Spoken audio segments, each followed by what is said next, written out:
السلام علیکم۔ BBC Urdu HD کے ساتھ میں ہوں جائشہ جبی۔ خبر شامل کرتے ہیں وہاڑی سے۔ رپورٹ کر رہے ہیں راجہ شوکت علی بھٹی۔ محکمہ مال کے پٹواری کا اختیارات کا ناجائز استعمال، غریب خاتون کا مکان گرا کر سامان گلی میں پھینک دیا۔ تفصیلات کے مطابق محکمہ مال کے پٹواری رانا شفیق نے مبینہ طور پر اختیارات کا ناجائز استعمال کرتے ہوئے 45WB میں غریب خاتون کا مکان گرا کر سامان باہر گلی میں پھینک دیا۔ واضح رہے کہ پٹواری نے 3234 کے آرڈر کے بغیر کارروائی کی۔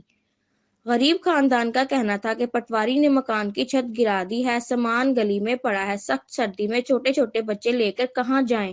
غریب خاندان نے وزیر اعلیٰ پنجاب عثمان بزدار سے نوٹس لینے کی اپیل کی ہے۔ اس حوالے سے DC وہاڑی خضر افضال نے کہا کہ کسی کے ساتھ زیادتی نہیں ہونے دیں گے۔ چھوٹے چھوٹے بچے غریب ہمارے کیا پتا بچوں نے لاگ جاوے، مزدور آدمی ہے، غریب بندے کمان والا، ساڈے اتنا کوئی نہیں بچے کھان والے، ساڈے باہر دی جگہ ہے کوئی، ساڈی باہر دی جگہ ہے کوئی نہیں، ساری عمر اسی چاکی چ بیٹھے ہیں، کہڑے پاسے جائیے بچے۔